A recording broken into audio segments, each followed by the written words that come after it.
All right, roll it. All right. That might be better.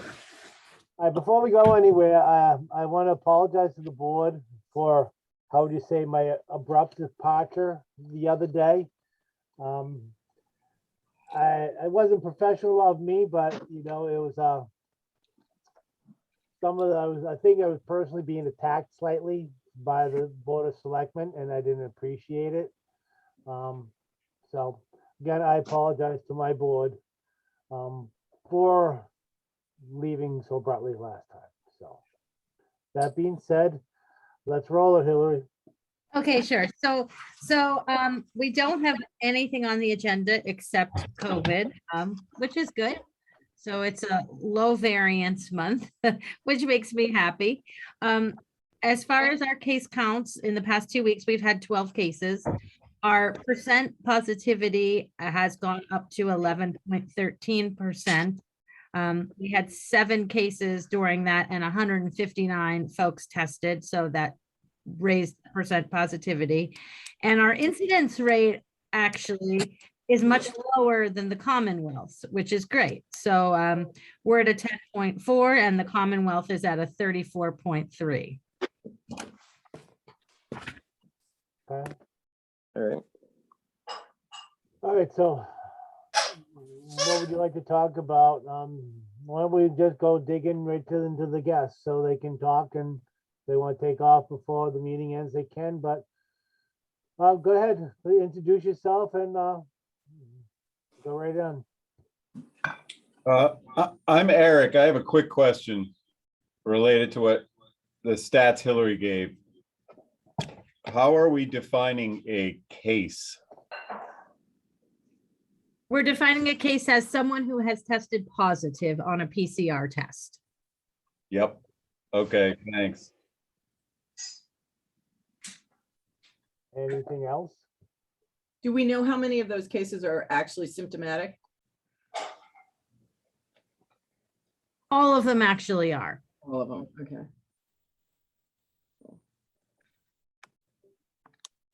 Okay. Brad, you got anything? There's a lot of issues with this RT-PCR, and I was wondering like what the cycle threshold is on the test.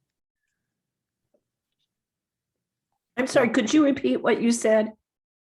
Well, there's a cycle threshold on the amount of cycles they put into the RT-PCR to get to the conclusion of the test. And if you ramp up the cycling of the RT-PCR to a certain point, you get a lot of false positives. So in other words, that cycle threshold on a PCR is very important information if you're going to use the RT-PCR test. Janet, go ahead. If you're aware of that. That's something that you could look at if you wanted to go deeper into this stuff. I have no answer. Go ahead, Janet. I just have a question. I think that the people that would be doing the tests would have the responsibility and the competency to know when they've overcycled and gotten any false positives. So, I mean, I'm sure they could give us that data, but if not a PCR test, I don't know what you would suggest to be able to identify the number of cases we have of COVID. What other tests would you suggest? No, Clinical diagnosis tells you if there's a case. Okay, that's great. have I a agree. pandemic. Like a pandemic, you have to argue about a pandemic if it's happening or not. And then I think you've got a problem, because there'd be a lot of people sick if it was some horrible pandemic. And you have these tests where asymptomatic people are testing positive for an aerosol virus.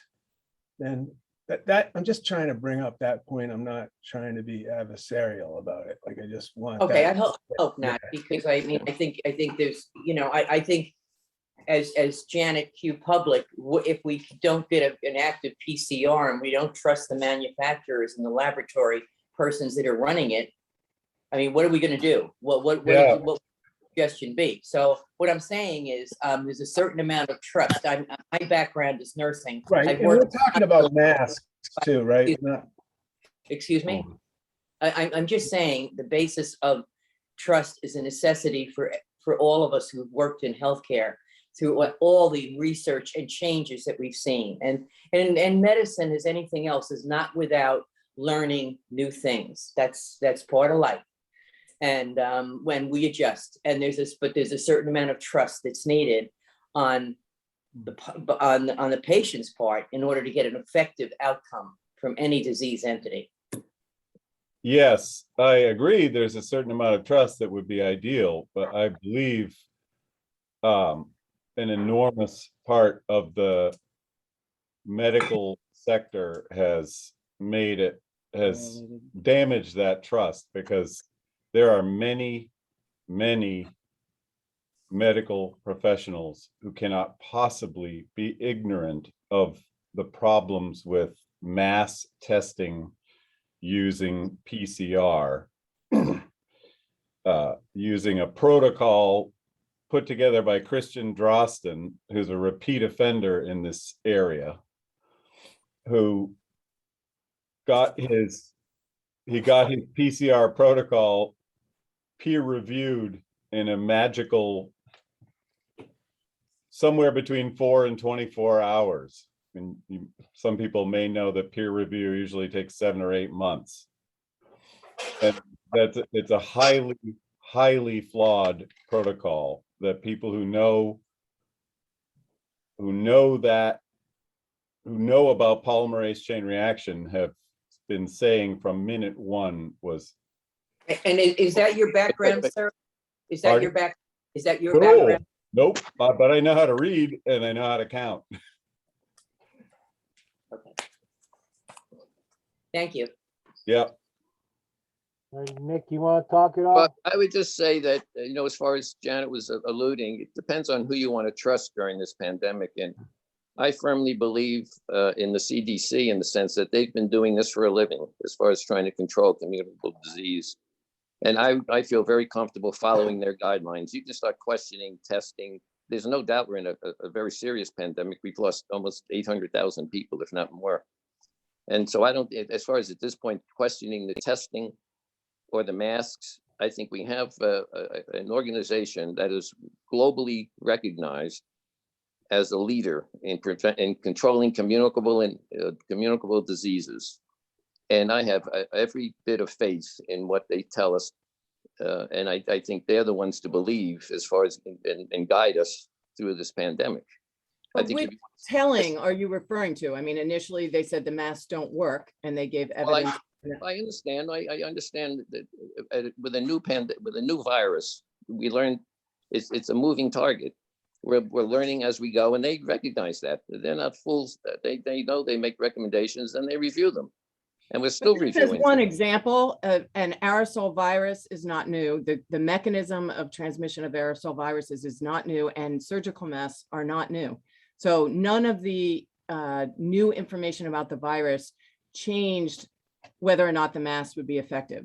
They've never been effective for aerosol viruses. So the CDC changed that recommendation, not based on science. And so I have to say, with all due respect, I mean, all three of us and other people that we know have sent you real scientific data, not opinion pieces, not articles, not people who are touting their politics, real scientific data on the efficacy of masks and the harm that is caused by masks.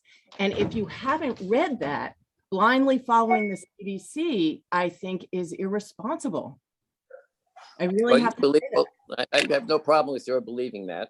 I'm just It's not a saying. belief. I'm saying, have you not read these studies? Have you read any of the studies that we've sent you? No. Yeah. I just don't understand how you can Perfect. be on a board of health and not have read that information. All right, I have an interest. Because I have to pick and choose who I want to believe, or as to guide me through this virus. I have to decide. I can't be reading every single thing that comes out. I have to have someone who I trust. I have a quote from the CDC website. This is from the CDC website, okay? Masks do not provide the wearer with a reliable level of protection from inhaling small airborne particles and is not considered respiratory protection. This is on the CDC website that you could easily read if you just flip through. It's probably on the 150th page is where it's buried on the CDC website. Nick, I'm gonna say, Yes. you were saying that Diane was professing a belief. I would say that anyone who thinks that the CDC is necessarily honest or interested in public health is professing a religious belief. that The brings me CDC to- No, it's not. is a perfect example of regulatory capture, and they are owned by the pharmaceutical lobby. And you can easily learn that with a little bit of research. I was an emergency medical technician in this town for 2.5 years. And the first thing they taught us at EMT school was airway, breathing, and circulation.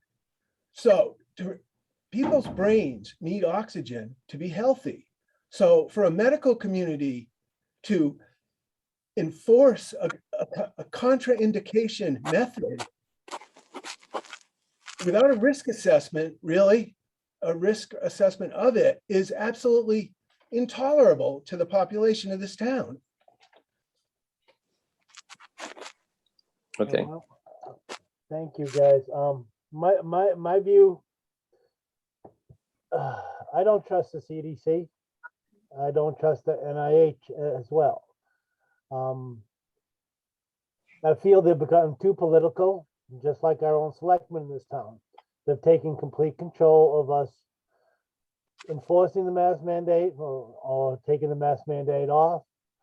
It's a health issue. It's not a political issue. And too many people are making it into a political issue. Yeah. My view on the masks, I don't like them. I don't think they work. They may work 35% of the time, which they kind of suggest that's how much the aerosols they take out of the air. I prefer to have everybody own personal responsibility. If you're comfortable with not wearing a mask, don't wear a mask. If you feel like you need to wear a mask, wear a mask. I know last week when we had our meeting, we had 11 people test positive, but 5 of them were from 2 different families. Hillary, I'm not sure the grouping right now, is it separate from different families, or do we have pods of groupings of I don't know what you want to word it. How many people have been tested positive for COVID? Different families, or are they grouped together? You know.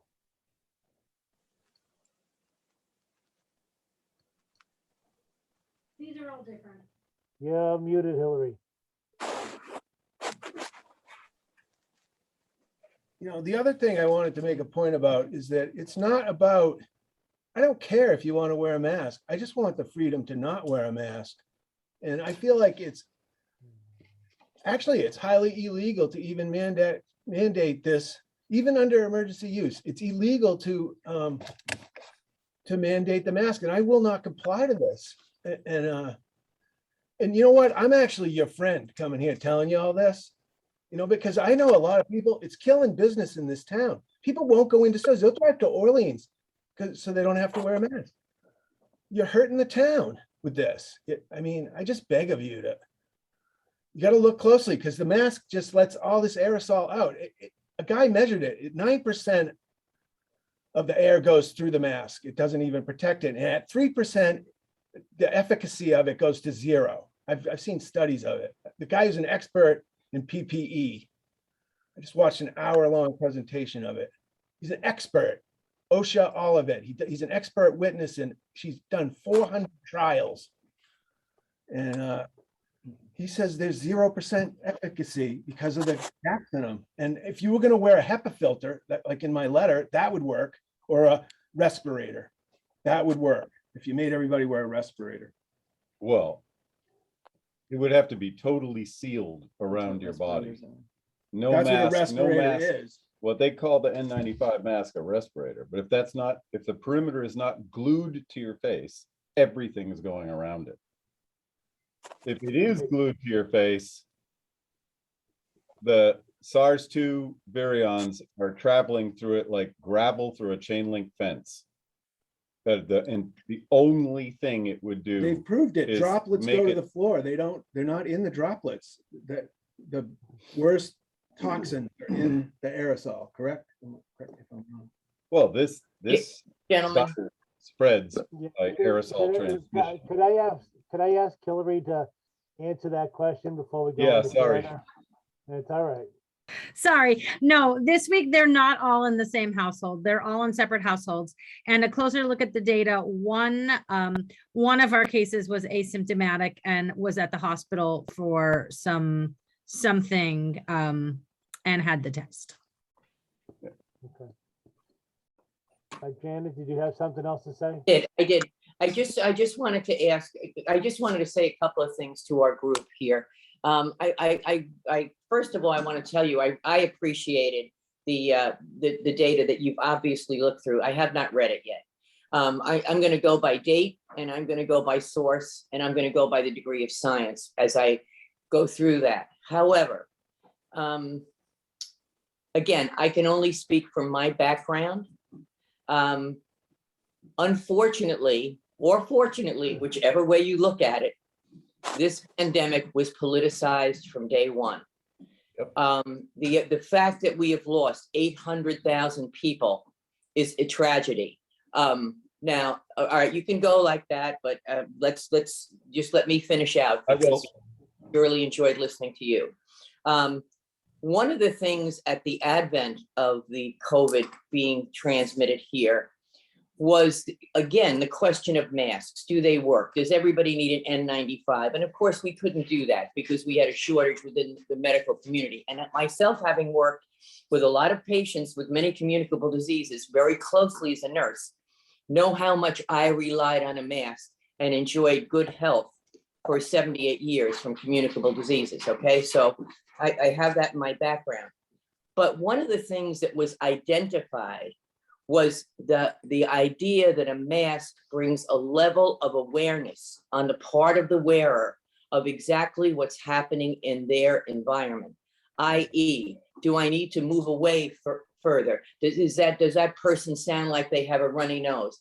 And one of the factors that were brought out was by having masks worn, you were more aware of the advent and the danger of COVID initially.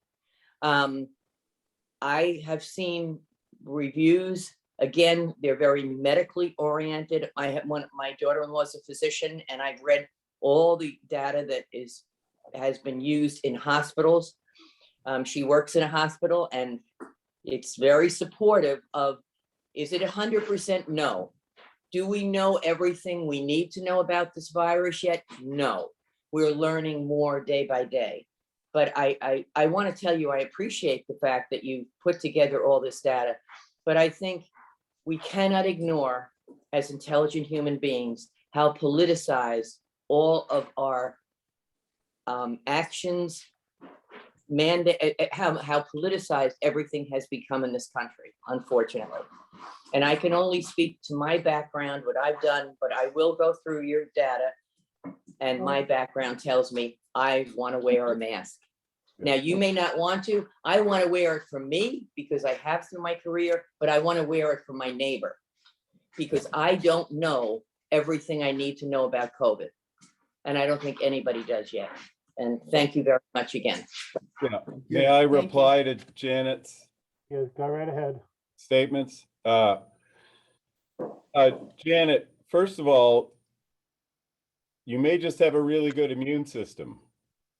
So you can't know if wearing a mask during your career, you can't know the effect it had unless you had another Janet right next to you the whole time who didn't wear a mask. That's part of what they call. I understand that, but it made me very aware in many clinical situations of how careful I had to be as far as not just respiratory and inhaling any pathogens, but you're washing your hands, keep Yes. staying distant, doing whatever, I mean, it's an awareness that Yeah. is born into those who have practiced at the bedside for years. It's an awareness. Yeah.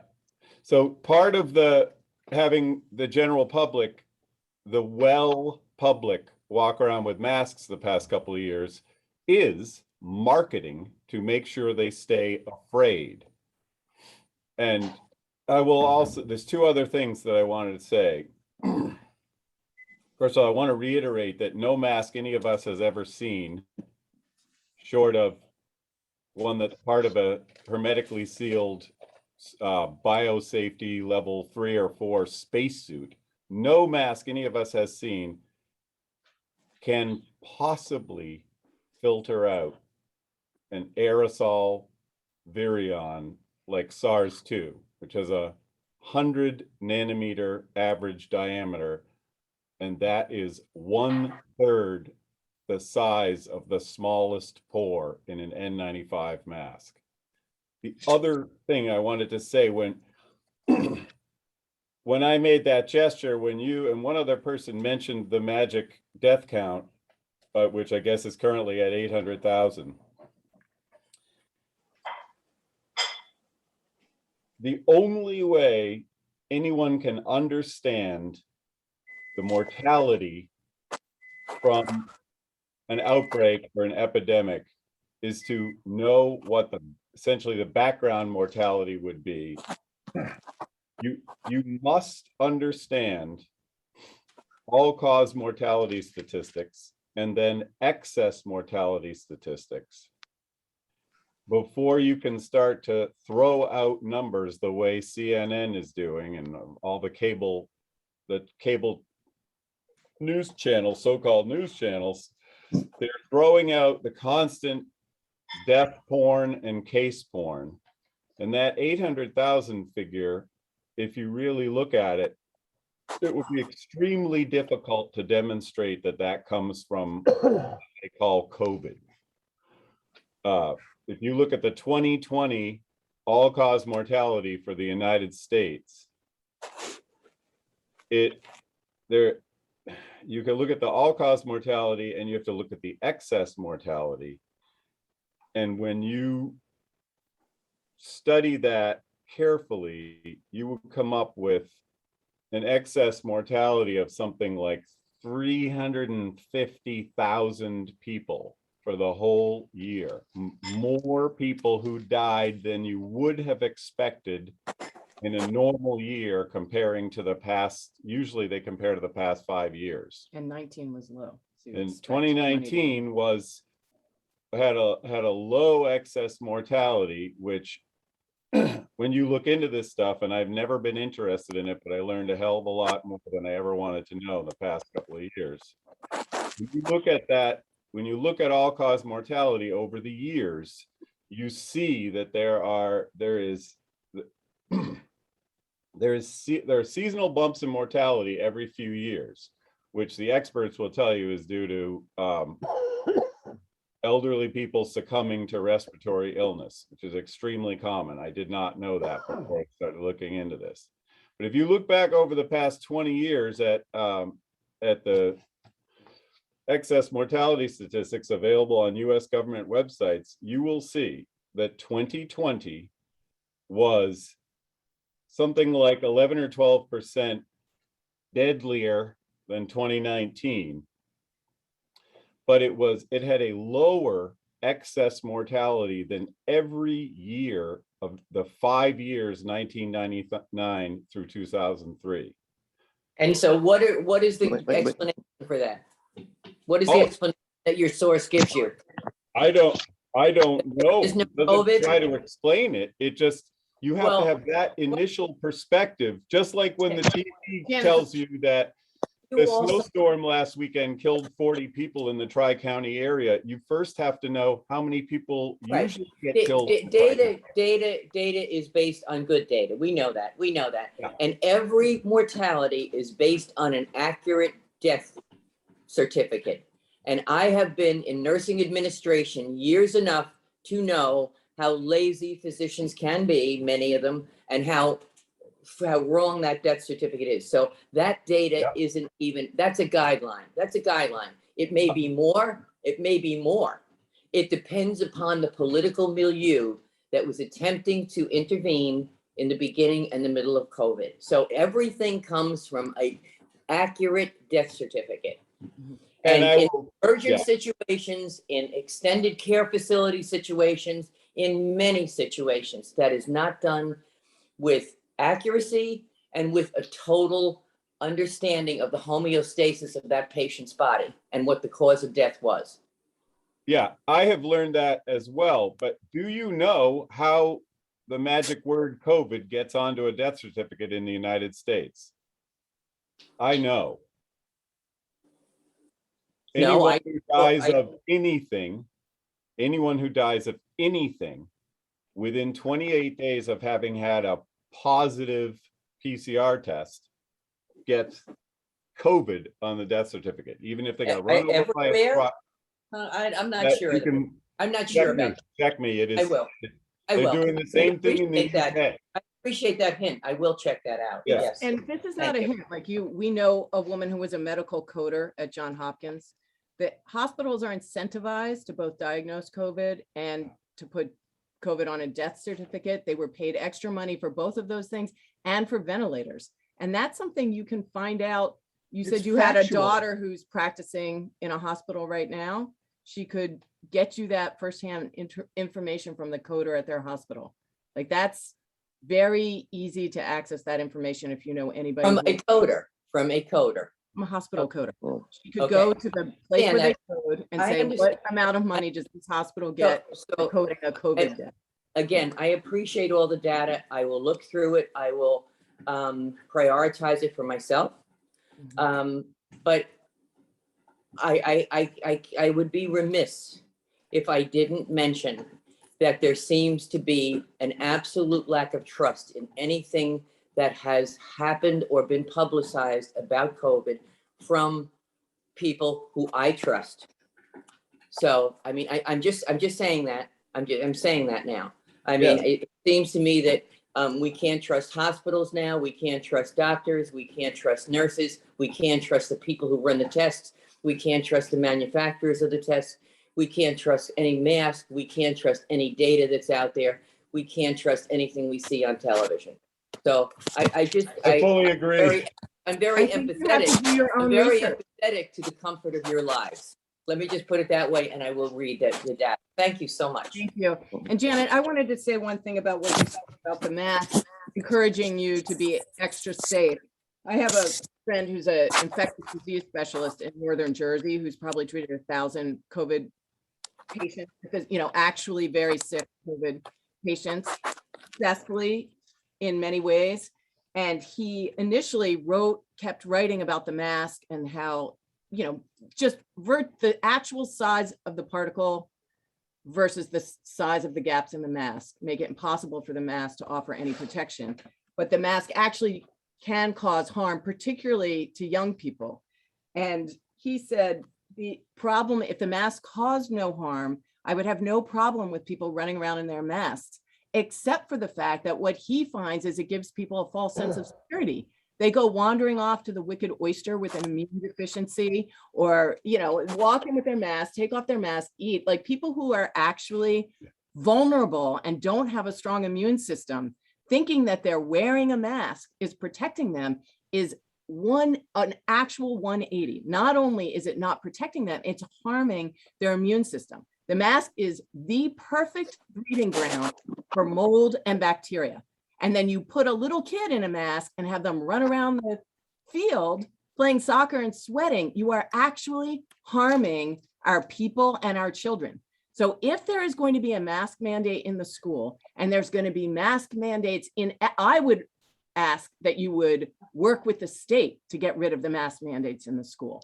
But clearly that's not where this board is right now. But at the very least, if you are going to mandate masks in the town of Wellfleet, and you are going to allow the school to do any masking of our children above and beyond what is absolutely required for funding from the state and the federal government, you must read this data. You must prove that these masks are not causing our children harm, and you must prove that they are effective in any kind of substantial way. If not for the moral issue and for the health of our children and our population, for your own liability. Oh, your This is conscience. going to be Now, like- have you, excuse me, have you guys all gotten all the data that says the opposite and read it all? Have you read Oh, all it's the everywhere. Oh, you can't for avoid 40 that. masks? All of it? Agreed. All of You it. So can't, you've read you it all. can't escape it. You've Yes. read it all. The Okay. Bangladesh study, the Duke study, I went to Duke. Both of those studies are garbage. You know, it's just, you have to do so much work to get to the truth. Not only You that, can't just watch television. I You wanna have to say- look at primary I just research. like- thank you. Thank you, everybody. It was good to hear you all. Good to hear you. It's this myopic obsession with COVID that I don't understand. It's not like we worry about every single problem that we have in the world that kills people, but boy, do we worry about this one. And like, we have 3 marijuana stores in Wellfleet. Now, if it was about health, to be stoned all day isn't really good for your health, but it's not about health really, because that's fine because the town makes money on it. But we are obsessed with COVID and COVID this, COVID this. Alcoholics Anonymous has been destroyed by COVID. It's not anonymous anymore. You get traced by the state to go to Alcoholics Anonymous. That's just one example of it. How about teenage drunk drivers? Why don't we outlaw teenage drunk drivers? And then 1.8 million people wouldn't die on the road every year. Not about health. It's not about health. It's about Control. big pharma takeover. It's about totalitarianism. It's about fascism. I mean, I guess it sounds like crazy talk to say that. Sorry, but that's how I see it. I'm a lifelong resident of this town. I've never seen anything like it. It's unbelievable. It's dehumanizing to wear those muzzles. Kids' brains are neurologically impaired by oxygen deficiency. They're neurologically impaired, and it's irreversible.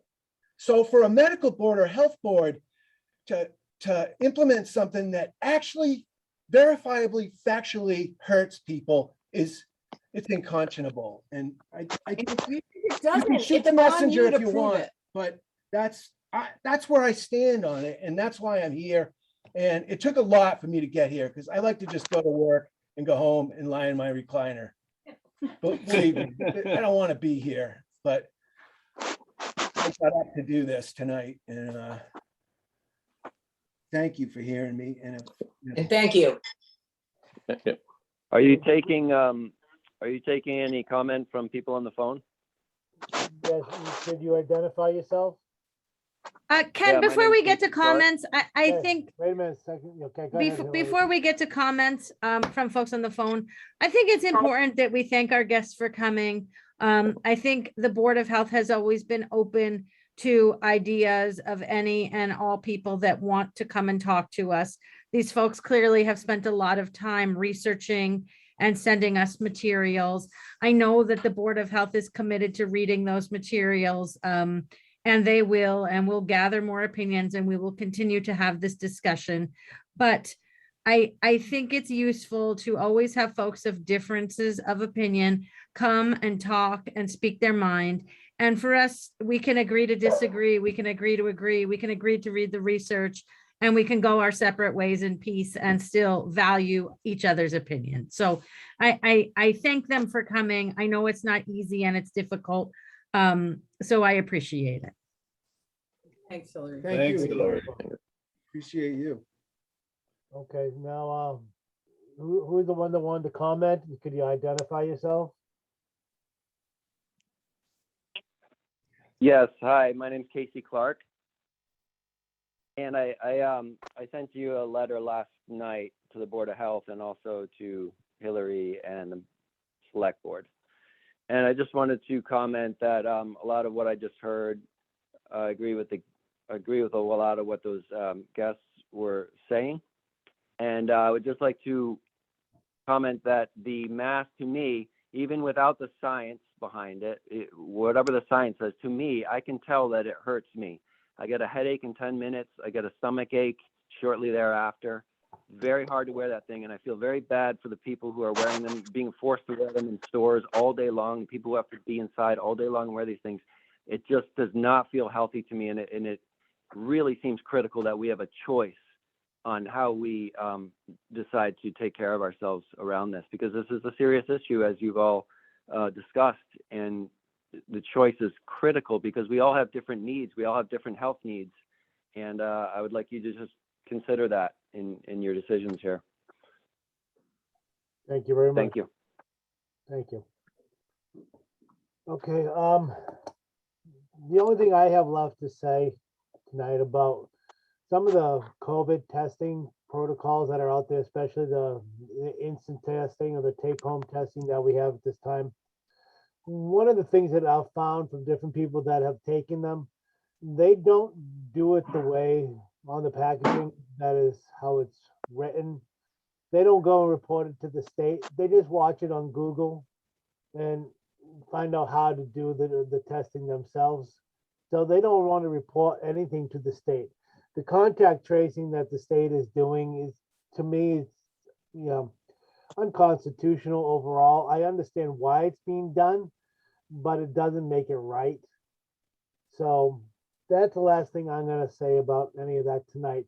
But right at this moment, the only thing we have left to consider doing is, well, is there any other comments tonight from anybody on the board? We have two other folks on the phone, two folks on iPhone and a Michelle. I don't know if they want to speak. Would anybody else like to speak tonight? Michelle, you just unmuted. Would you like to talk?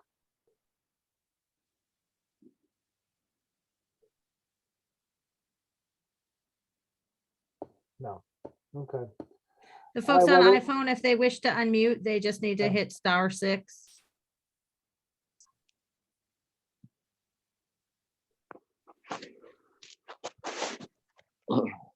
No. Okay. Okay. All right, then what I'm gonna do, and I'm gonna probably do this every meeting that we have. I'm gonna make a motion to rescind the mask mandate recommendations from the Board of Health. Do I have a second? Okay, then it dies. Holbrook Ave seconds that. I heard it. I completely, you're preaching to the choir. All right, so, all right then. Anybody Nothing who else we can didn't do. second that motion, really, I strongly encourage you to do enough research that you can support the mask mandate. Because mandating people to do something that hurts their health is a serious, serious issue. So if you have not done enough research to justify that mandate, for your conscience and your liability, I strongly encourage you to do your own research. You don't need us to do it for you. Find the proof that the mask works and that it doesn't cause harm. You need to prove that it works and you need to prove that it doesn't cause harm. All right, well, we have nothing else to discuss this evening, so my motion dies, so the mask mandate from the Board of Health continues. Okay, Rebecca, when is our next meeting? Concern on this matter. Thank You're on the wrong side of history on this, guys. thank you. Good luck. Thanks Thank for, you. Gonna need it. Thank thanks. you very much. listening. Ken, we did have a meeting on the wastewater planning. I lose sight of days, but I think it was on Tuesday morning. And the Mass DEP is committed to meeting with us on a monthly basis, starting in the new year, to refine and hone our targeted watershed permit plan. Janet happened to be on the meeting. I sent the link to the meeting around, and I think it would be good for consistency if we were able to maintain some presence at those meetings, just so that the Board of Health stays in the loop. So going to be circulating a poll shortly to see what days and times work for folks. So when you get that, just respond if it's of interest and ignore it if it's not. And we'll get some folks at the table that way. Okay. Hey, Hillary, I apologize for not making it Tuesday, but I just couldn't. Yeah, that's I okay. That's intended to, okay. but yeah. No, I'll be on board. Hillary, could somebody reach out to Gary to see if Gary still wants to stay, or has he just been too busy? No, I think Gary wants to stay. I just think he's been busy. I'll reach out to him and make sure. Okay, just to confirm it. Hillary, Yeah. could you make sure that I got the notification that you're talking about for the Tuesday meeting? Yes, I need to make sure you're on, you know what, No, let me do I a little don't test have tomorrow the and signals. make sure you're on our group. Make sure you're on our group, and if you're not, I'll get you added to it. Thank you. You're welcome. All right, can I have a motion? I'll make a motion to adjourn. Do I have a second? I I'll second. second. Oh, I got that one. Okay, we'll see you guys. Yep. Love you, Ken. Bye. Bye.